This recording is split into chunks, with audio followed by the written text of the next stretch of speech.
ಪತಿ ಪತ್ನಿ ಜಗಳವಾಡಿಕೊಂಡು ಗಲಾಟೆ ತಾರಕಕ್ಕೇರಿದ್ದಲ್ಲದೆ ಪತಿ ಪತ್ನಿಗೆ ಹೊಡೆದ ಪರಿಣಾಮ ಪತ್ನಿ ಸಾವನ್ನಪ್ಪಿದ ಘಟನೆ ಇಂದು ಬೆಳಗಿನ ಜಾವ 4 ಗಂಟೆ ಸುಮಾರಿಗೆ ಸಾಲಿಗ್ರಾಮ ಕಾರ್ಕಡ ಪಡುವಳಿ ಎಂಬಲ್ಲಿ ನಡೆದಿದೆ.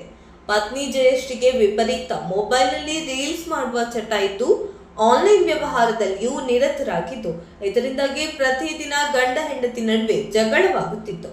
ಅದೇ ರೀತಿ ಗುರುವಾರ ರಾತ್ರಿ ಶುರುವಾಗಿದ್ದ ಜಗಳ ಶುಕ್ರವಾರ ಮುಂಚಾನೆ ತನಕ ನಡೆದು ಪತಿ ಕತ್ತಿಯಿಂದ ಪತ್ನಿಗೆ ಹಲ್ಲೆ ನಡೆಸಿದ್ದಾಗ ಪತ್ನಿ ಜಯಶ್ರೀಗೆ ತಲೆಗೆ ಗಂಭೀರ ಗಾಯಗೊಂಡು ಸಾವನ್ನಪ್ಪಿರುವ ಘಟನೆ ನಡೆದಿದೆ.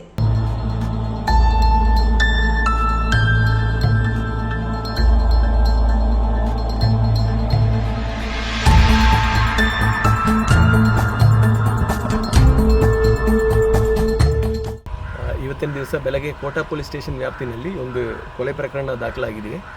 ಕೇಸ್ದು ಸಾರಾಂಶ ಏನಂದರೆ, ಗಂಡ ಹೆಂಡತಿ ಮಧ್ಯದಲ್ಲಿ ಒಂದು ಜಗಳ ಆಯಿತು ನಿನ್ನೆ ರಾತ್ರಿ. ಅದರ ಸಲುವಾಗಿ ಜಯಶ್ರೀ 31 ವರ್ಷ, ಬೀದರ್ನವರು. ಅವರು ಕಾರ್ಕಡದಲ್ಲಿ ವಾಸ ಇದ್ದಾರೆ. ಅವ್ರದ್ದು ಗಂಡ ಮತ್ತು ಗಂಡಂದು ಹೆಸರು ಕಿರಣ್. ಅವ್ರಿಗೂ ಮತ್ತು ಅವ್ರ ಹೆಂಡತಿಗೂ ನಿನ್ನೆ ನೈಟು ತಕರಾರಾಗಿದ್ದೆ. ಅಕ್ಕಪಕ್ಕದ ಮನೆಯವರಿಗೆ ಅದು ಸೌಂಡ್ ಕೇಳಿದ್ದು. ಮತ್ತು ಬೆಳಗಿನ ಜಾವ ಮನೆಯವರನ್ನು ಹಾಸ್ಪಿಟಲ್ಗೆ ಆ್ಯಂಬುಲೆನ್ಸ್ನಲ್ಲಿ ಕಳಿಸ್ಕೊಟ್ಟಿದ್ದಾರೆ. ಆ ಸಂದರ್ಭದಲ್ಲಿ ಪೊಲೀಸ್ ಸ್ಟೇಷನ್ಗೆ ಮಾಹಿತಿ ಬಂದಿದೆ. ಅದನ್ನು ವೆರಿಫೈ ಮಾಡಿದ್ದಾಗ ಗಂಡಾಣೆ ಹೆಂಡತಿಯನ್ನು ಕೊಲೆ ಮಾಡಿದ್ದು ಕಂಡು ಬಂದಿದೆ. ಈಗಾಗಲೇ ಆರೋಪಿಯಾದ ಕಿರಣ್ ಅವರನ್ನು ಅರೆಸ್ಟ್ ಮಾಡಲಾಗಿದೆ. ಹುಡುಗಿಯವರದ್ದು ಪ್ಯಾರೆಂಟ್ಸ್ ಬೀದರ್ ಮತ್ತು ಅವ್ರ ರಿಲೇಟಿವ್ಸ್ಗೆ ಬೀದರ್ನಲ್ಲಿರೋರಿಗೆ ತಿಳಿಸಲಾಗಿದೆ. ಇದರ ಸಲುವಾಗಿ ಕೋಟಾ ಪೊಲೀಸ್ ಸ್ಟೇಷನ್ನಲ್ಲಿ ಕ್ರೈಮ್ ನಂಬರ್ 181/24 ಅಂಡರ್ ಸೆಕ್ಷನ್ 103 238 BNSನಲ್ಲಿ ಕೇಸ್ ದಾಖಲಾಗಿದೆ. ಆರೋಪಿ ಈಗಾಗಲೇ ಸೆಕ್ಯೂರ್ ಆಗಿದ್ದಾರೆ.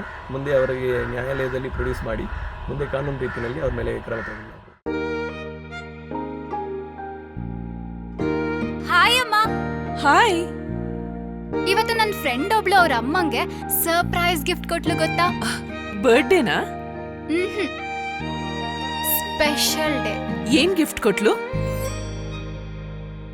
ನನ್ನಮ್ಮ ಬೆಸ್ಟ್ ಆರ್ಕಿಟೆಕ್ಟ್ ಅವಾರ್ಡ್ ತಗೋತಿರೋ ದಿನ ನನ್ನ ಕಡೆಯಿಂದ ಪ್ರೀತಿಯ ಗಿಫ್ಟ್.